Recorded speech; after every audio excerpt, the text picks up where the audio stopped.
Quand on va lire Romains chapitre 3, les versets 1 à 31, un chapitre bien connu, enfin, j'espère, avec des versets clés qu'il faut connaître.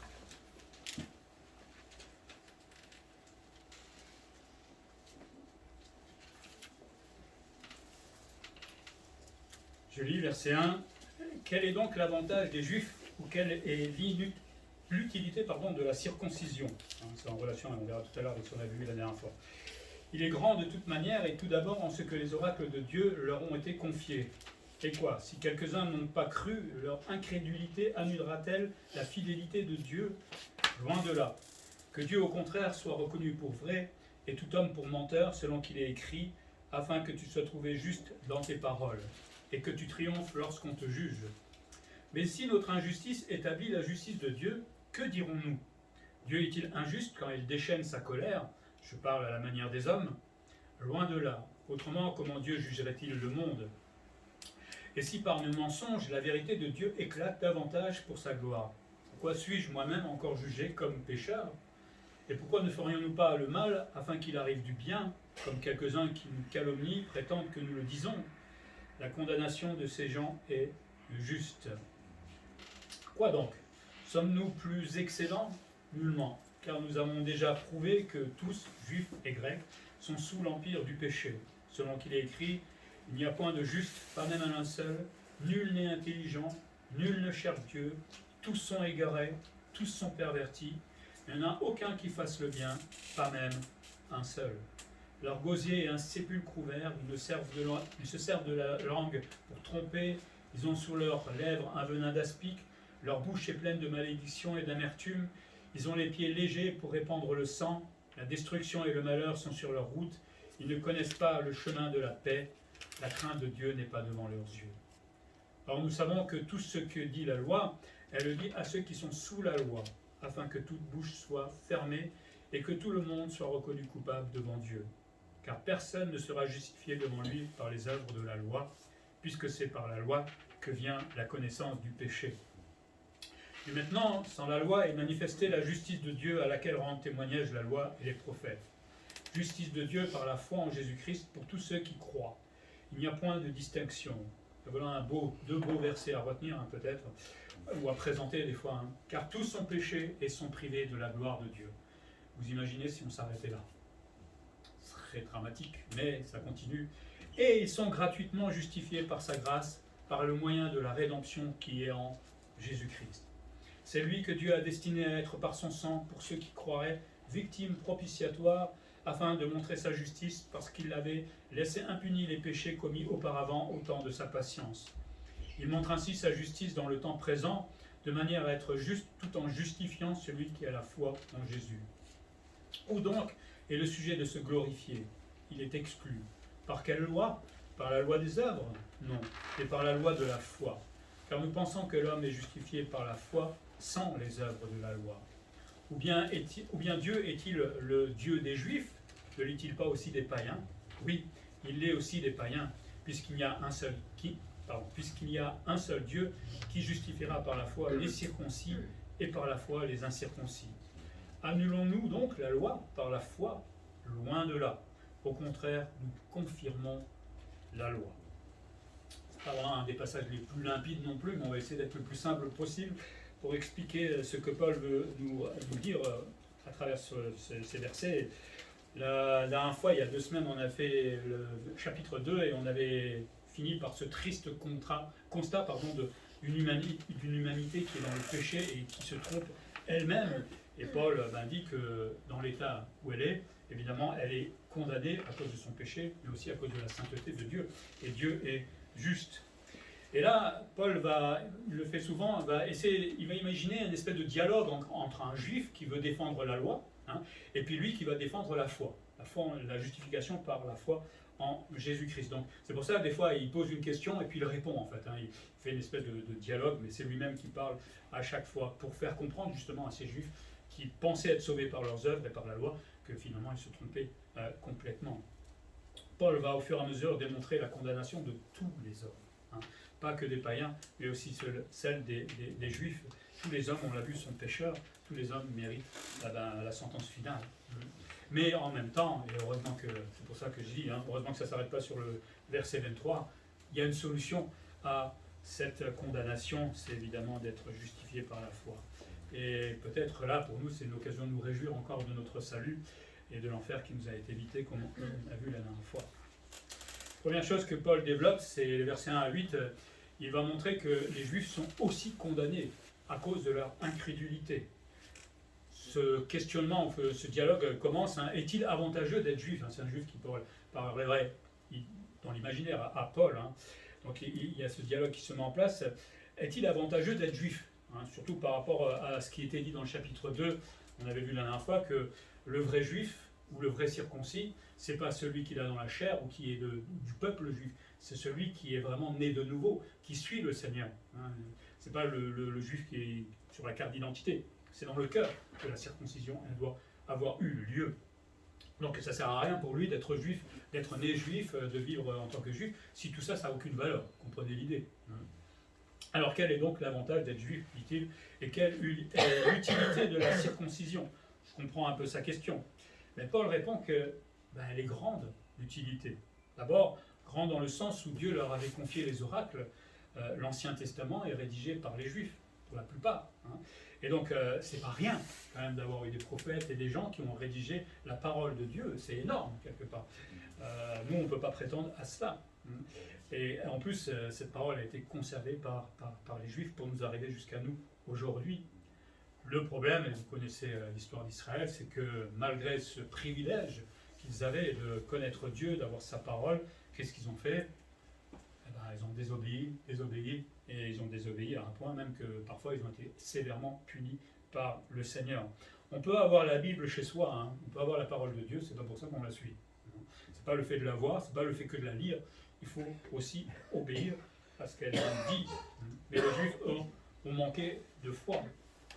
Alors le Juif imaginaire avec lequel Paul dialogue se pose la question, mais alors on annule les promesses de Dieu, puisque comme il a été fait une promesse pour les Juifs, mais que les Juifs ont été incrédules, donc cette promesse va être annulée. C'est une question, parce que si les Juifs n'ont pas cru, est-ce que Dieu, pour autant, va revenir sur ces promesses? Ces promesses, il avait fait plusieurs, surtout celle d'Abraham, c'est d'avoir un peuple, d'avoir un pays qui n'est pas encore conquis totalement, et une descendance. Voilà les promesses qu'il avait fait à Abraham et donc aux Juifs d'une certaine manière. Enfin, ils ont pris tout ça pour eux. Mais comme le peuple juif a failli, est-ce que les promesses de Dieu sont encore valables aujourd'hui? Parce que le juif raisonne aussi de cette manière, il dit mais c'est Dieu qui a choisi Israël, c'est pas nous qui avons décidé de suivre Dieu, c'est Dieu qui a choisi, donc c'est de sa faute d'une certaine manière. En plus c'est lui qui a voulu contracter une alliance avec nous, au travers d'Abraham, il y a eu d'autres alliances.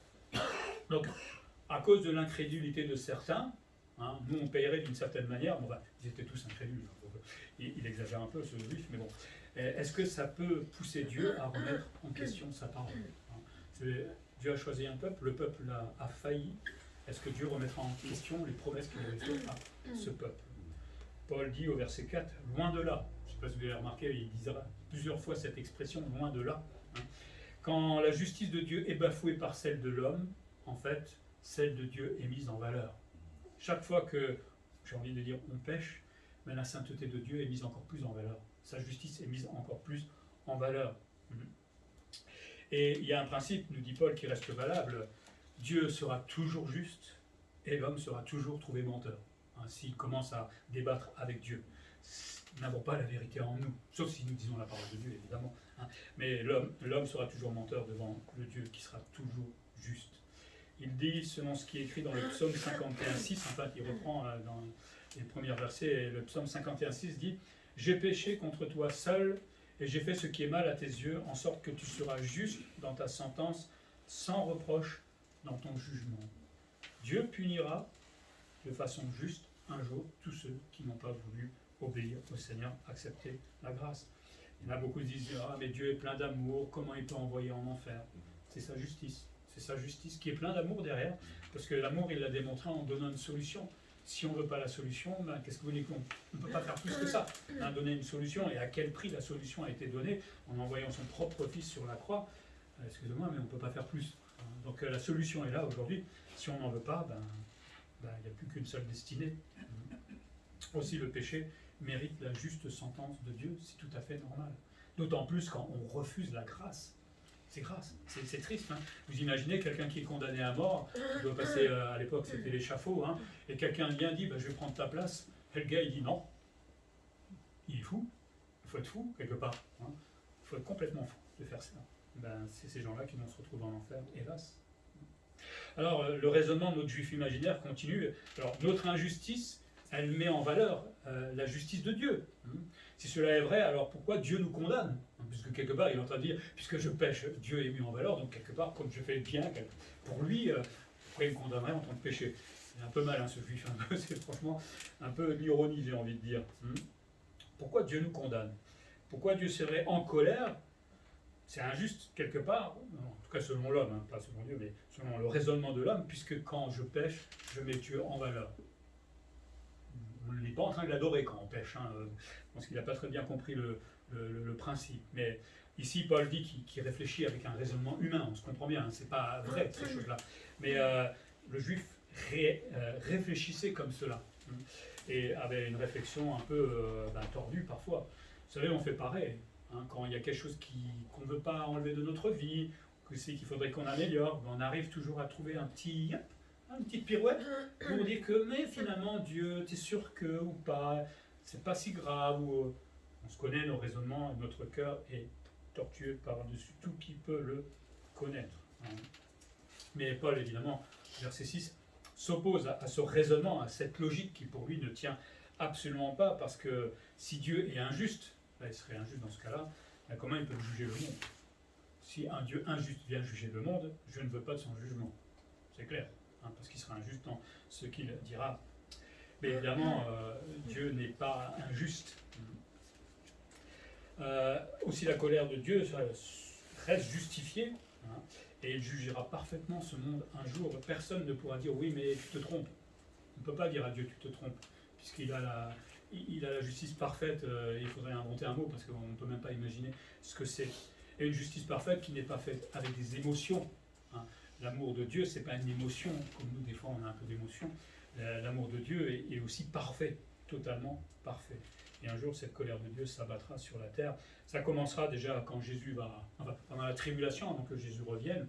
Et je ne sais pas si vous avez déjà lu l'Apocalypse, ça va être horrible, entre la guerre, les tremblements de terre, les étoiles qui tombent du ciel, et la persécution contre les Juifs, contre les chrétiens.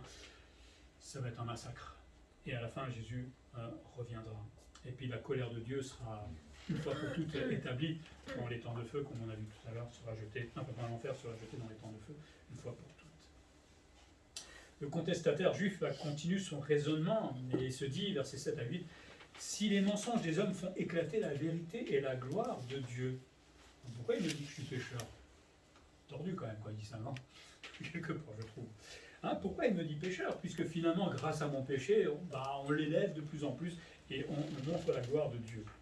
Et en plus, il continue. Et pourquoi ne pas faire mal pour qu'il en arrive du bien? Parce que si moi je fais mal, de toute façon, Dieu peut le transformer en bien quelque part. Alors il semblerait que des chrétiens étaient accusés de propager ce genre d'idée à ce moment-là. C'est pour ça que Paul dit, mais ça c'est de la calomnie. On n'est pas d'accord du tout avec ça. Parce que un chrétien, c'est que Dieu hait le péché. Il en haine le péché. Il ne peut pas approcher le péché à cause de sa sainteté. Donc on ne peut pas avoir un raisonnement en tant que croyant tel que le juif a à ce moment-là. Et donc la condamnation de ces menteurs est juste comme il dit. On pourrait peut-être mettre ça à notre niveau aujourd'hui en développant cette logique à ce juif. On pourrait dire, et j'ai entendu déjà ça, que si je suis sauvé par la foi en Jésus-Christ, puisque je suis sauvé, je vais aller partager l'éternité avec le Seigneur, eh bien je peux continuer à vivre dans le péché tranquillement. Je suis sauvé. Il y a des chrétiens qui le disent et qui le font. Alors, on est toujours pécheur, hein. Il y a quelqu'un qui pêche plus ici. Vous mentirez. Hein. Mais le faire volontairement, là, ça devient grave. Comme je suis justifié, je peux continuer à vivre dans mon péché tranquillement. Il y a des chrétiens, je n'appellerais ça même pas des chrétiens, mais qui le font et j'en ai rencontré, hélas. Évidemment, le Seigneur ne veut pas qu'on vive comme cela. Il nous a justifiés, il nous a pardonné nos péchés. Il sait qu'on a encore péché, mais il ne veut pas qu'on le fasse volontairement. Sûrement pas. Alors quand on tombe, évidemment, il est fidèle et juste, il dit à un Jean pour nous pardonner. Mais bon, après, vous direz, le péché est toujours volontaire quelque part, hein, on le veut. Mais on se comprend, hein, on essaie de s'en sortir le plus vite possible, et avec la force que le Seigneur nous donne. Et puis on abandonne des choses au fur et à mesure, mais on ne va pas rester dedans, voire aggraver les choses.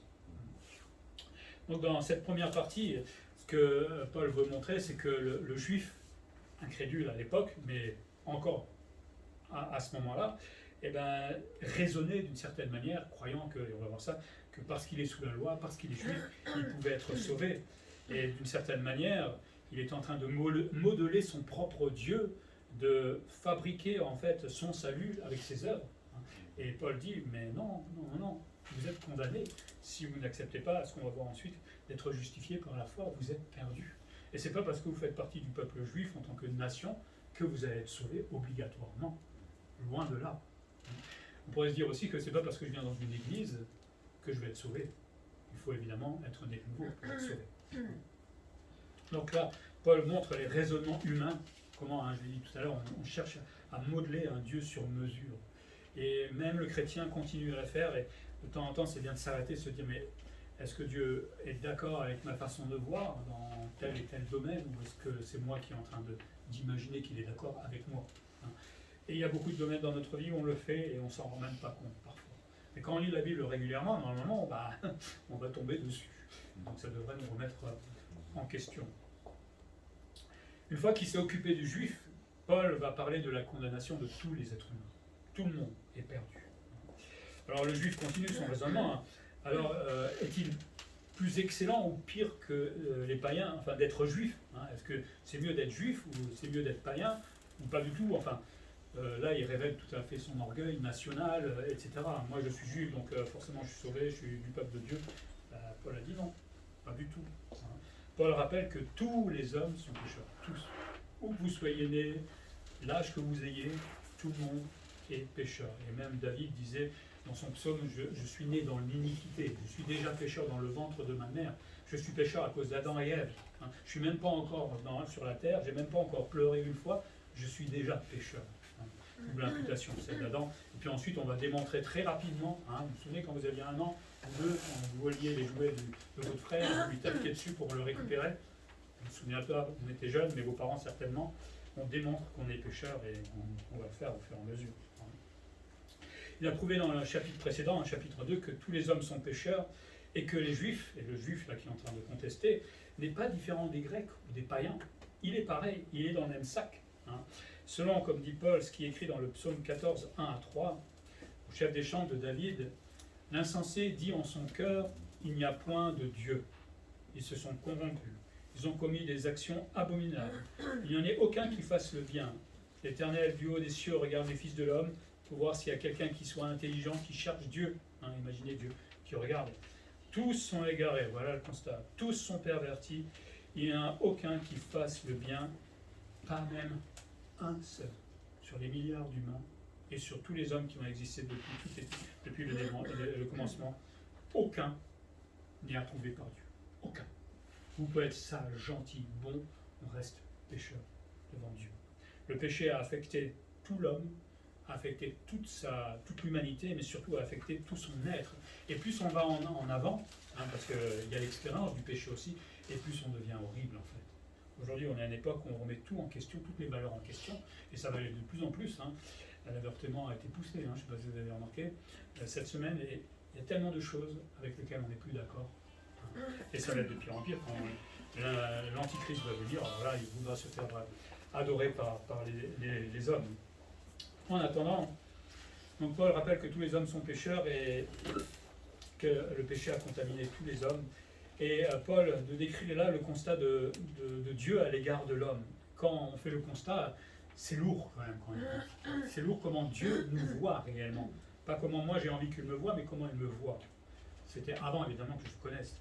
Il dit, il n'y a aucun humain qui soit juste. Bon, des fois on est juste, mais le fait qu'on soit parfois pas juste, ça fait qu'on n'est jamais juste. Ni aucun qui ait une juste compréhension de Dieu.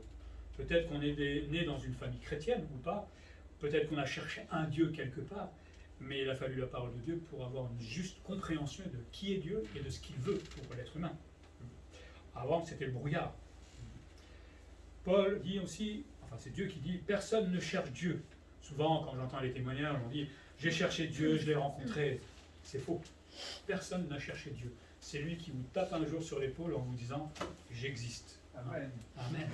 C'est ça, Amen. Ben, viens vers moi, hein, c'est ce qu'il veut nous dire. Hein. Évidemment, on a essayé de lire la Bible, on a essayé d'entendre, etc. Mais l'appel vient de Dieu. C'est pas moi qui demande à Dieu de venir vers moi. Personne ne cherche Dieu, seul le Saint-Esprit, qui est là pour convaincre de péché, de justice et de jugement, et il est dit qui convainc le monde. Hein. La Bible aussi, le témoignage peut-être des uns et des uns, mais il faut Dieu pour pouvoir enfin trouver Dieu lui-même. Et merci Seigneur d'avoir laissé sa parole, laissé peut-être des chrétiens. Maintenant, on peut voir sur Internet, il y a un tas de choses. On ne veut pas dire qu'on ne peut pas chercher Dieu, enfin, se laisser chercher par Dieu. Tous sont égarés, tous sont pervertis. Tous les hommes sont corrompus par le péché depuis la naissance, comme on a dit tout à l'heure. Personne ne vit une vie réellement bonne. Alors il y a les apparences. Hein. Qu'est-ce qu'on est gentil? Qu'est-ce qui... Ah, mais les gens bien. Quand on les enterre, ils sont tous bien. Je sais pas. Pourtant, c'est les gens qui ont volé, peut-être tué, etc. Mais ils sont bien. Hein, ils sont bien. On essaie de se voiler le visage. Pourquoi? Parce qu'on est pareil. Et on ne voudrait pas qu'on révèle notre vraie personnalité. Alors il y a pire et moins pire, on est bien d'accord, mais on a tous menti une fois, on a tous eu des mauvaises pensées, on s'est tous mis en colère avec des noms d'oiseaux très jolis, n'est-ce pas? Enfin bref, on a tous péché.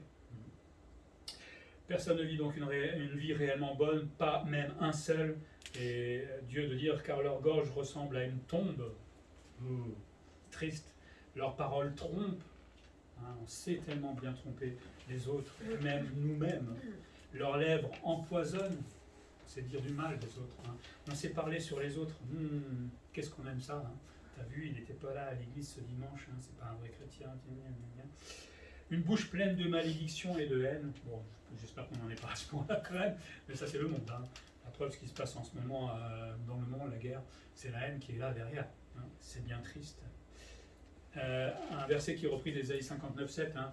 Leurs pieds mènent au meurtre. Quand on n'a pas ce qu'on veut, on va tuer le voisin, parce que ça m'appartient. Hein. Ésaïe continue, enfin c'est toujours les citations dans Ésaïe, ils ne savent pas faire la paix, on ne sait pas pardonner, on ne sait pas partager justement, donc on va faire la guerre. Hein. C'est bien triste. Repris du psaume 36, ils n'ont aucun respect pour Dieu, on fait ce qu'on veut, c'est notre vie, c'est notre terre, c'est mon peuple, n'oubliez pas, je fais ce que je veux, et puis de terminer par dire, ils n'ont pas la crainte de l'Éternel, mais pourtant la crainte de l'Éternel c'est le commencement de la sagesse. Si on ne craint pas Dieu, on fera comme on a envie.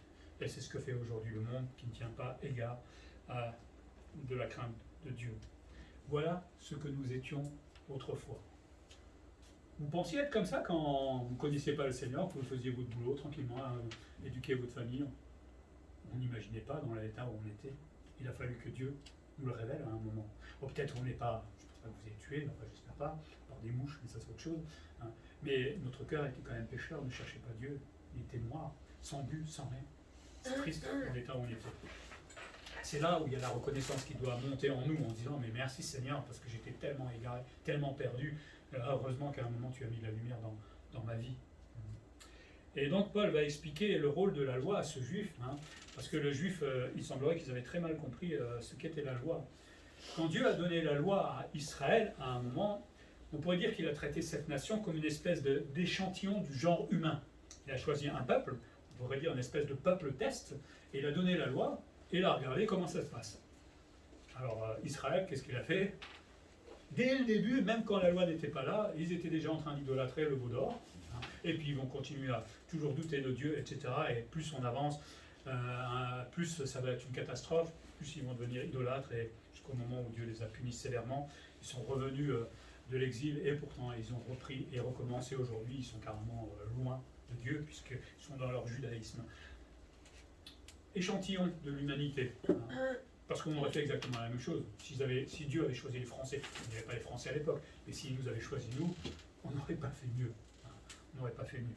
Mais bon, c'est bien d'avoir l'histoire d'Israël qui nous rappelle ce qu'est l'être humain. Même quand Dieu le choisit, en prend soin, veille sur lui, le délivre de façon miraculeuse, hein, je prends de l'Égypte, là comment l'homme le remercie et le suit. C'est difficile, hein, c'est triste.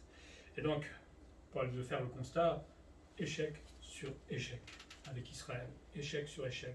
Un jour, quand Jésus va revenir, certains juifs vont se convertir, parce que quand Jésus va revenir, on va voir ses mains qui ont été clouées, il y aura les trous dans ses mains, et dans les pieds, et sur le côté. Et certains juifs vont se convertir à ce moment-là. J'ose même pas imaginer que, depuis tant de siècles, d'avoir voulu suivre le judaïsme, d'un coup je reconnais que Jésus était vraiment le Messie. On l'a crucifié, le Fils de Dieu. Ça va être un coup sur le cœur, à mon avis, ce jour-là. Mais bon, voilà, il faudra passer par là, et certains vont quand même être sauvés. Paul dit que devant la loi, tous les hommes sont coupables. Donc ainsi la loi s'applique à ceux qui sont soumis à la loi. C'est-à-dire tous les hommes. La loi n'était pas donnée que pour les juifs, elle est venue par les juifs, mais elle était aussi valable pour les grecs. Ou alors on avait une loi pour nous-mêmes, mais qui découlait de cette loi. Une loi intérieure, comme on avait vu dans le chapitre 2. Et si cette loi a été donnée, c'est pour que toutes les bouches soient fermées. Parce que la loi, elle révèle le péché. Elle dit tu ne tueras point, tu ne voleras point, etc. Quand la loi dit tu ne voleras point, et que je suis en train de voler, qu'est-ce que ça fait dans mon cœur? Une culpabilité. Ça devait me faire prendre conscience de l'état dans lequel où j'étais, c'est-à-dire pécheur, et en même temps me rendre compte que je suis coupable devant Dieu.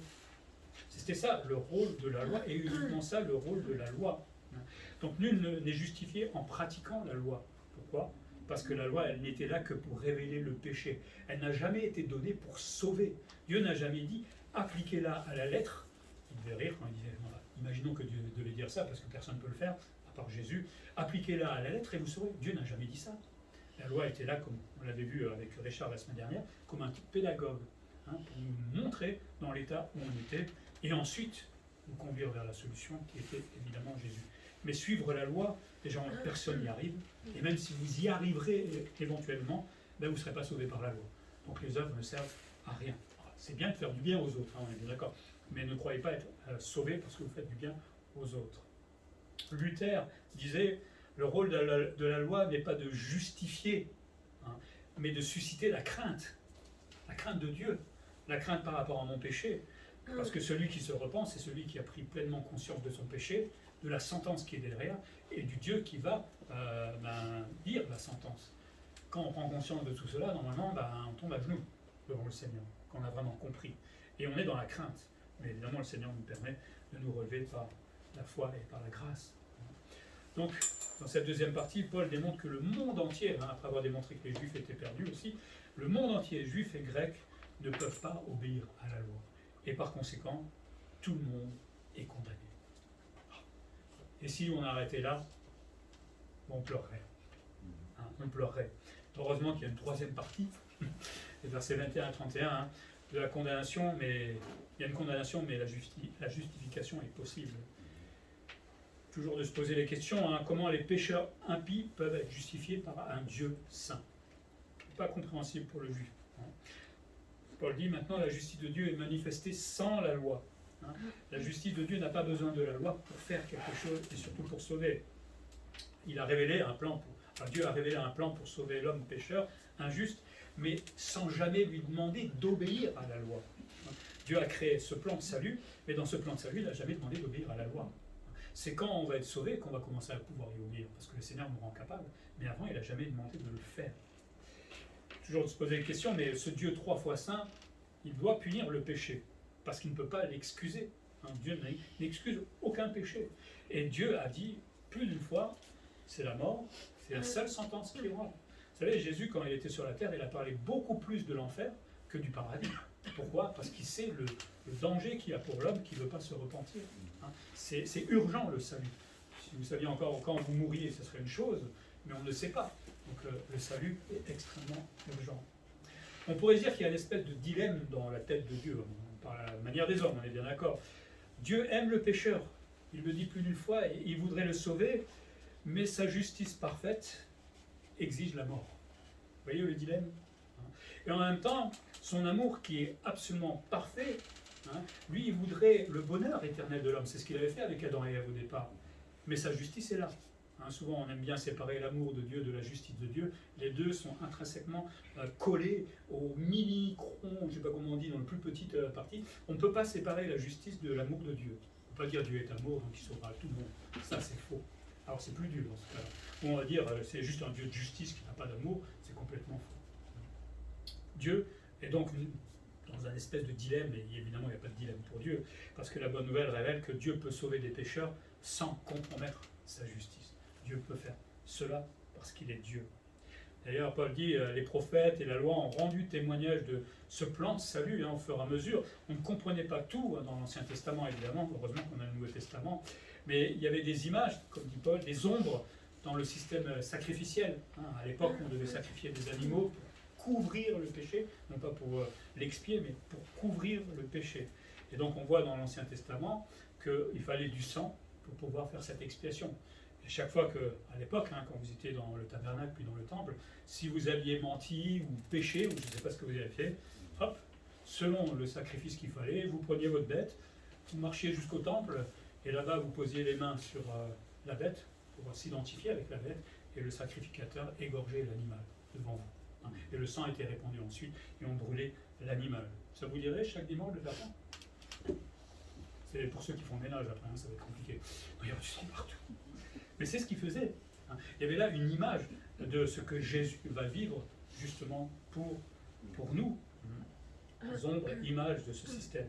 Et cette justice de Dieu a été évidemment accomplie non pas par ses sacrifices, mais par Jésus-Christ qui s'est offert lui en sacrifice à Golgotha. Lui, il est mort comme cet agneau, l'agneau parfait par contre, qui n'avait aucun défaut, aucun péché. Il est mort pour nos péchés, pour tous nos péchés. Et il a porté tout cela d'un seul coup sur la croix. Un jour, peut-être, il nous exprimera ce qu'il a ressenti à ce moment-là, mais ça devait être absolument abominable. Lui, surtout, qui ne savait pas ce que c'est le péché. Il n'a jamais culpabilisé. Il n'a jamais eu de mauvaise pensée. Vous imaginez quand tout ça, ça vous tombe sur la tête, ça doit faire bizarre. Cette justice est donc valable pour tous ceux qui croient. Pas pour ceux qui suivent la loi, mais pour tous ceux qui croient. Et tous ceux qui croient, ça peut être autant les Juifs, autant les Grecs, autant les païens. Les Grecs, c'est les païens, on dirait. Donc Paul dit la justification par la foi est le seul moyen de salut. Tous ont péché, juifs et grecs, avec la loi ou sans la loi. On n'a pas besoin de la loi, on pêche de toute façon. Et le terrible constat pendant du verset 23, ils sont donc privés de la gloire de Dieu. Notre état dans le péché ne permet pas d'être accueilli par un Dieu 3 fois saint, parce que si Dieu l'autorisait, il serait plus saint, tout simplement. Et il ne peut pas le faire. Alors c'est évidemment avec beaucoup de tristesse certainement. Par contre, il y a la solution, ils peuvent être justifiés par la grâce. En Jésus-Christ, nous pouvons nous approcher de Dieu. Paul dit, si la loi condamne l'homme, c'est vrai, elle révèle notre péché, nous condamne, mais Dieu offre un moyen de salut par la rédemption en Jésus-Christ.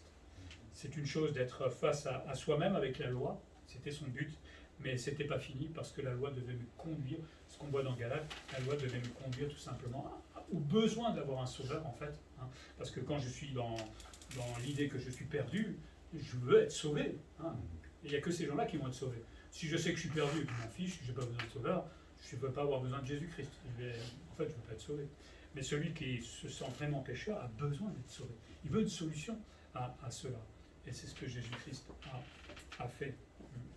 Il démontre sa justice parce qu'il avait prévu tout, de toute éternité, pour sauver les pécheurs. Dieu a destiné, comme dit Paul, son Fils au sacrifice comme une victime expiatoire. Il a expié les péchés pour nous et pour tous ceux qui croiraient en lui et en son œuvre, évidemment.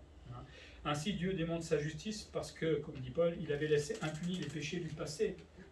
Alors, il faut bien comprendre, il dit au temps de sa patience, Dieu n'excusait pas les péchés des hommes avant la croix, dans le sens où il couvrait. Mais par préfiguration de ce que Jésus-Christ allait faire, il les pardonnait. Dans Hébreux, il est dit que les sacrifices des animaux couvraient le péché, mais Dieu savait par avance que Jésus, son Fils, un jour viendrait et pardonnerait.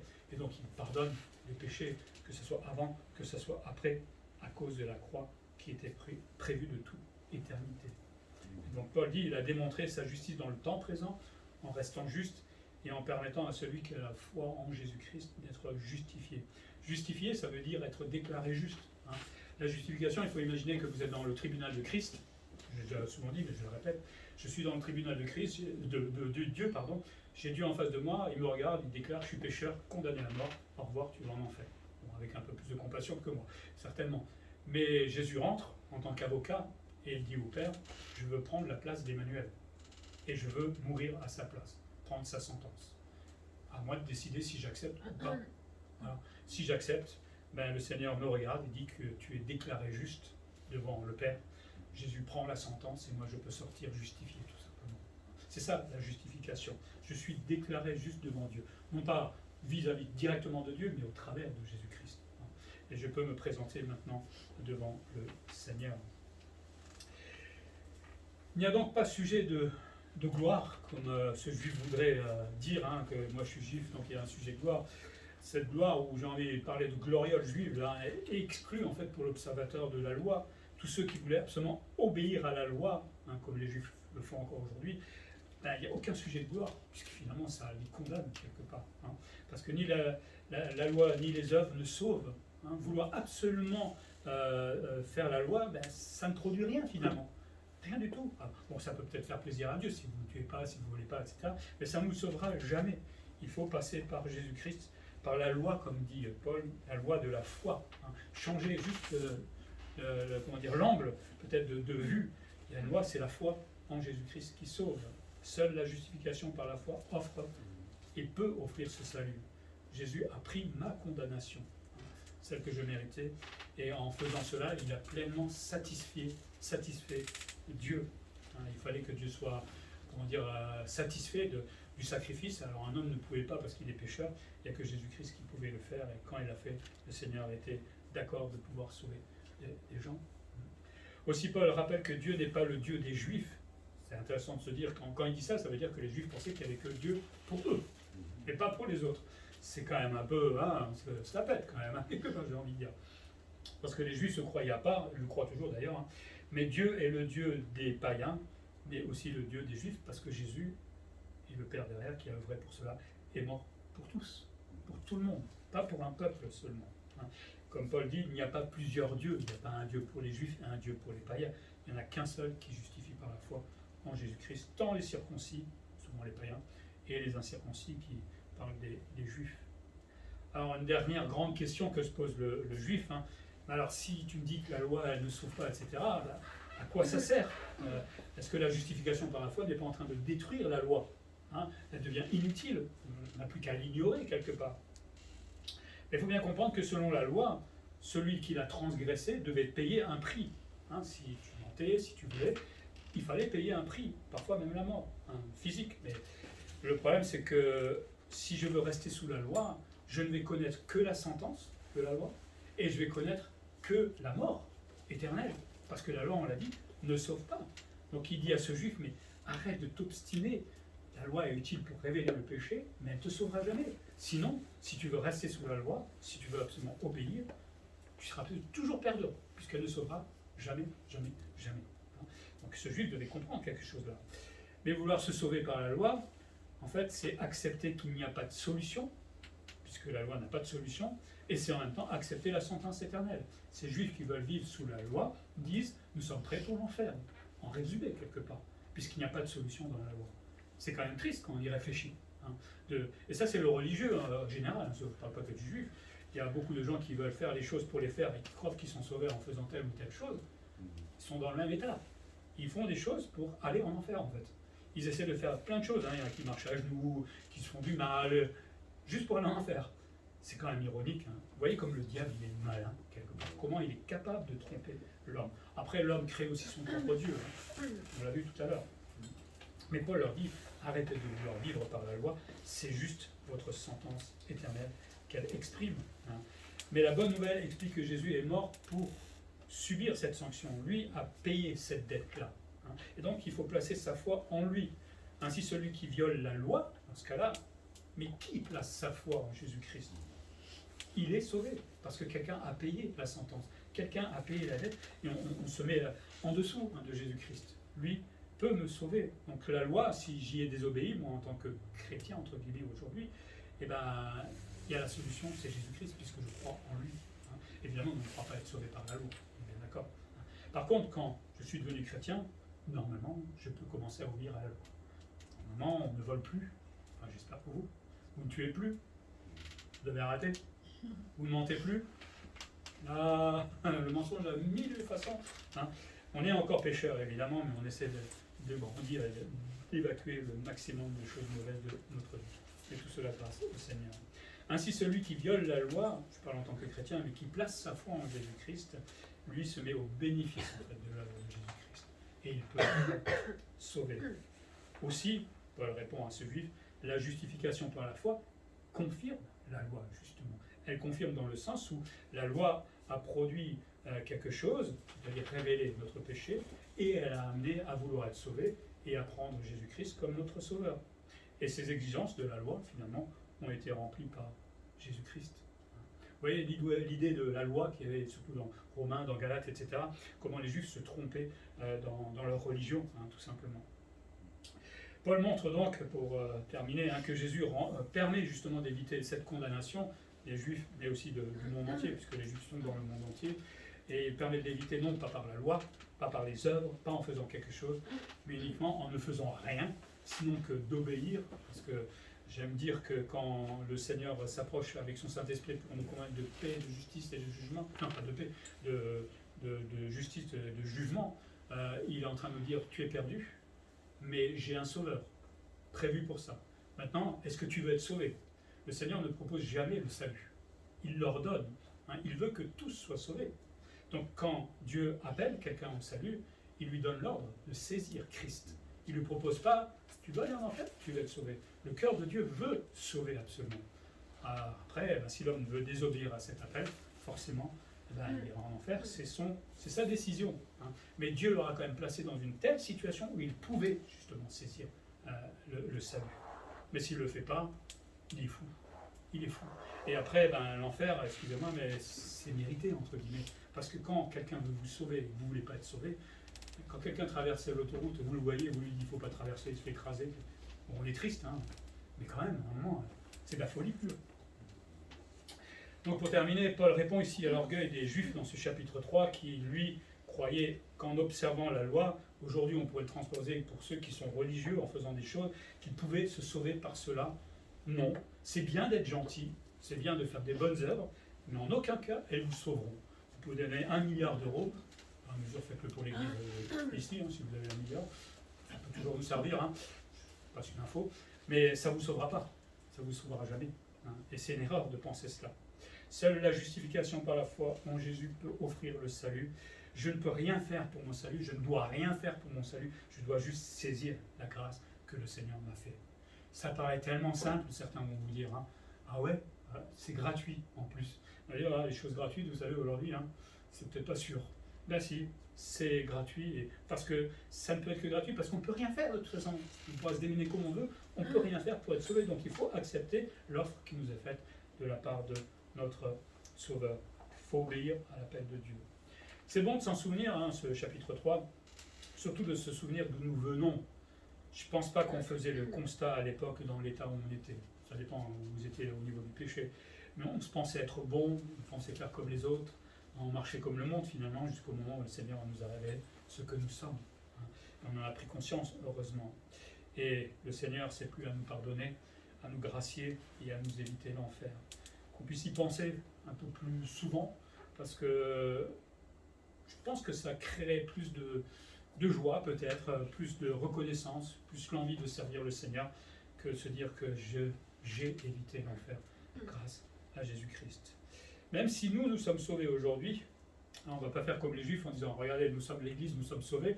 Au contraire, restons humbles, parce que le chrétien, lui, sait où il vient, ce qu'il méritait et qui a tout fait.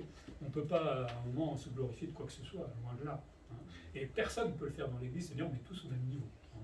Mais en faisant cela, en restant humble, je crois qu'on glorifie le Sauveur en agissant comme cela. Et à l'instar de ces Juifs, cessons de nous inventer un Dieu, je le répète bien souvent, et je me le dis à moi-même peut-être, lisons la parole, reprenons la parole, lisons plus régulièrement la parole, venons aux études bibliques, c'est tellement utile pour rectifier des petits détails, parce que le Seigneur veut être pleinement, vu par nous, et pas choisir ce qu'on a envie de lui, ou le bricoler. Il veut être Dieu pleinement pour nous, pour nous montrer ce qui ne va pas dans notre vie, et tout simplement changer. Et si on le fait, on va lui obéir, et on va aussi porter du fruit. Merci Seigneur de nous avoir sauvés.